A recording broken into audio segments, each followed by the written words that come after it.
Hello. Good morning. I'm about to hold a group at 10 a.m. this morning. I'm going to have a group on boundaries, blame, and belonging. So there's still an hour to join this morning if you have been on the fence. But for those of you who don't feel ready or interested in joining a group now, I still want to talk about these things because I think they're actually really important. And this week, it came to me that really boundaries, blame, and belonging do form a sort of ecosystem. And I think a lot of people, where their fear, where the fear from of setting a boundary comes from, is that fear of just owning your skin, standing there in the fullness of your skin and saying, "This is how I like to be touched. This is how I want you to touch me. Here is my skin, and here is how I want you to touch me."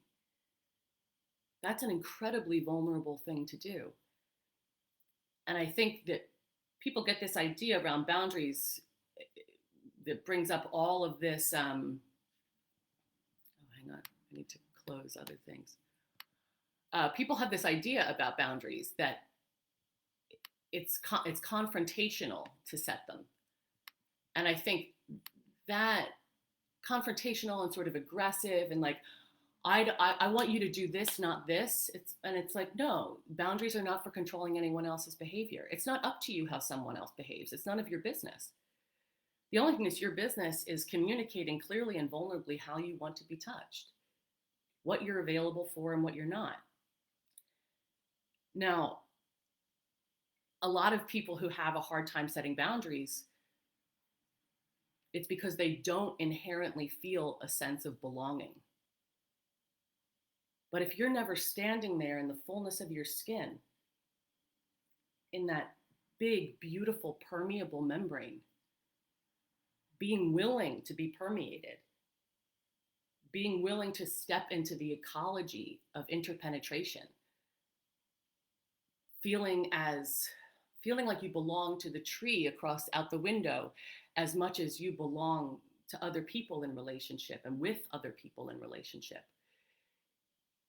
If you can't rest in that permeability of your own skin, it's going to be really hard to maintain a sense of belonging. And in our culture, we have this like strong sense that you're an individual. Your perspective is the only perspective that matters. Being an individual is the only path to freedom. That's what true freedom is, standing in your own. But that's totally false. There is no way to stand on your own. Most of the cells in your body don't even share your DNA. Your gut is a universe. So you're never alone whether you like it or not.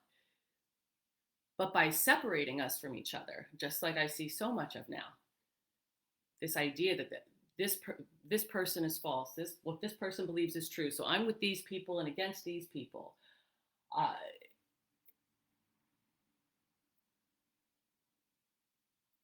That level of division is a fiction, and we suffer for it so much. And why do we turn toward that and away from our own permeability? Is it really that uncomfortable? Is it really that unbearable to just be in your skin and understand that your skin is a permeable membrane and understand that most of the cells in your body are not even you? You are already an ecosystem, part of a broader ecosystem, in the micro, the macro, always. So that sense of belonging, whether you turn toward it or away from it, is your birthright. It is your reality. And how much do you suffer by turning away from it? So setting a boundary is a reclamation of your own permeability. It's a reclamation of your skin. It's not about control, it's about surrender. And how much are you willing to surrender? How much are you willing to surrender to the broader ecology How much responsibility are you willing to take for the creature that you are, that you were born to be within that ecology? Because we all come into this world not with so much of a self or personality, but we are certainly, we have our life is sung in a certain key. You can see it in babies when they come into the world. Everybody's life is sung in a certain key. And when you are able to stand in your skin, set boundaries, clear your field of the litter bugs, and stand in it in the middle, in your full sovereignty, in with the full welcome and confidence of your sovereignty, then you can feel actually how big your field actually is and the way that you carry it everywhere you go into the world. You carry your field everywhere you go. And people can feel it no matter what's coming out of your mouth. So if you don't like setting boundaries and you instead sort of like to engage in that extractive people pleasing behavior, why wouldn't you set a boundary? Well, it feels aggressive. I don't want the confrontation. I just want people to like me. It's holding this false sense of what belonging is. Belonging is not being fed treats. You're not a pet, you know. It's not being fed a little. Here, do you want a little morsel? Have a little morsel. Yes, please give me a little morsel. Yes, yes, yes. Let me just keep giving you my yes so I can keep getting morsels without ever sitting down to feast. Because the feast is available all around you all the time. But if you're afraid to set a boundary because you just want people to like you just want to be pleasing, you never show up as you actually are. You lose sincerity. Setting a boundary is an act of sincerity. It's an act of sovereignty. And then what happens when you're into people pleasing? That's when we step into blame. And you step even further away from belonging when you step into blame. That person didn't give me the validation that I was trying to extract from them. I was trying to manipulate that person into telling me I was a good person, and they didn't do what I wanted them to do. And now I think they're awful. So although the blame and resentment kicks in and you're further and further away from belonging, you're more and more in that anxious place. Why don't they like me? Why didn't they do what I wanted them to do? Why don't I have control over this life? Why am I not the boss of this thing? You're not even the boss of your own belly. You're not even the boss of your belly. There's like a million different creatures humming around in there, digesting your pizza, metabolizing whatever you bring in. You are already in community. So there's nobody to blame. The best thing you could put in your belly is that blame. Eat the blame. Eat it. What does that mean? Like, anybody you blame, they're in your field. You've unlatched the gate and let them into your field. So why did you do that? You know, for me, this was very personal, very intimate, because I was in 2 abusive relationships. And so for me, coming around to this point of eating the blame was really hard. I had to excavate a lot of trauma responses to get to the point where I could eat the blame. I was like pushing it around on my plate like a toddler eating spaghetti for years, holding on to that blame, holding on to that resentment, holding on, choking on the bitterness of my own bile, choking on the bile in my own throat that came from my own body. Because how could I possibly eat the blame from being in an abusive relationship? How could I eat that blame? That was not my blame to eat. But what shifted for me was, what did I choose? In my second abusive relationship, after the first one, I was like, I'm never going to be in a romantic relationship with anyone I'm actually at risk to fall in love with. I'm going to shrug my way into relationships. And so I did. And do you think someone can't feel that? Do you think I'm not carrying that into that relationship in my field? Do you think I'm not radiating that no matter what's coming out of my mouth? No matter how many I love yous I say? That fundamental hardness around my heart was always being transmitted. What's in all of our hearts is always being transmitted.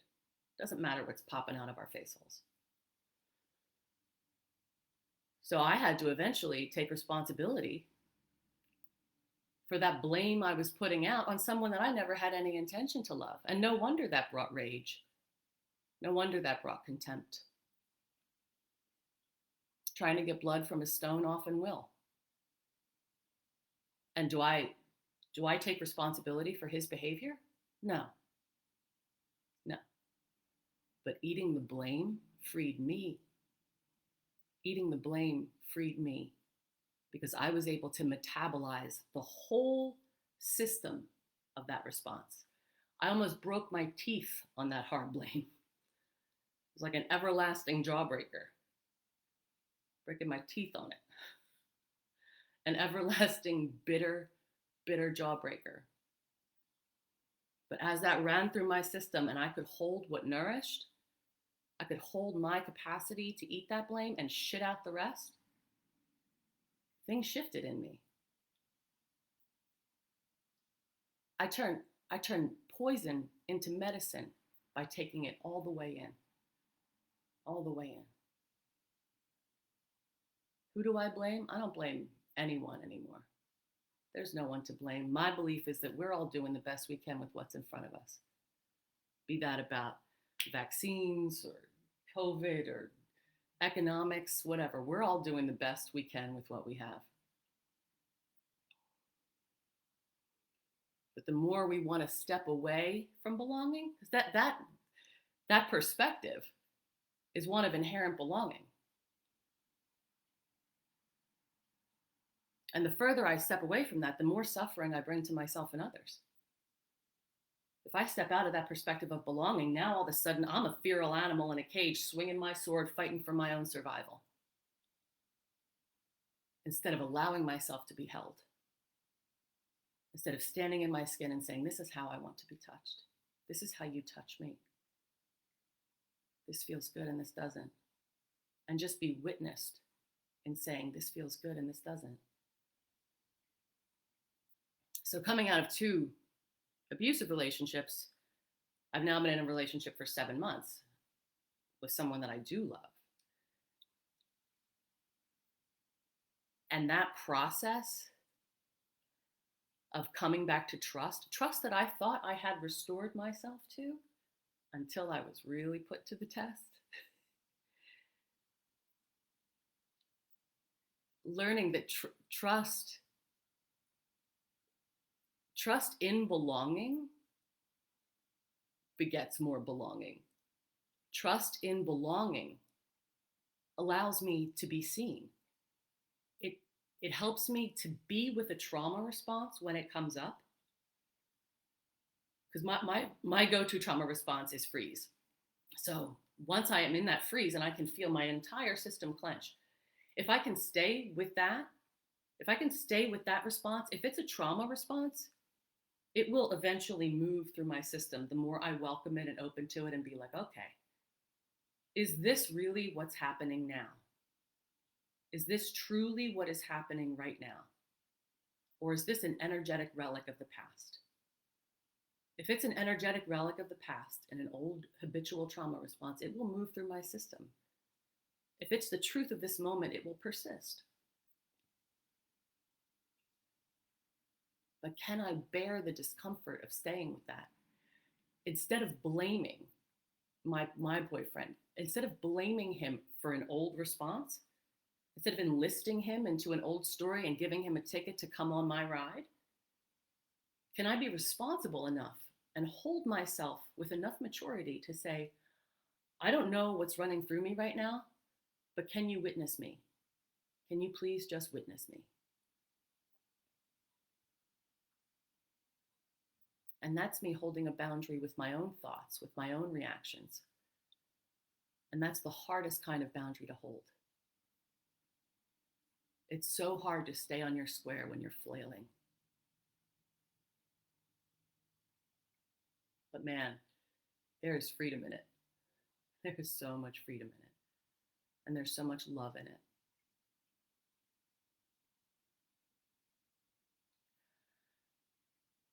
So, yeah. Yeah, if you're walking around without skin on, you'll find some other way to protect yourself. And it's probably going to come from your mind. It's probably not going to be pretty. If you're expecting somebody else to put skin on you,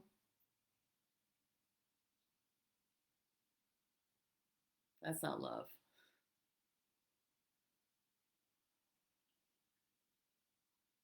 You were born to a skin.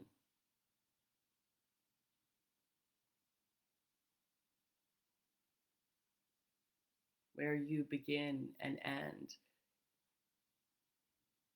is often not where you think you begin and end, because it's not really from the mind, it's from your body. The body is the practice portal. Land in your body, and it's obvious where your skin is.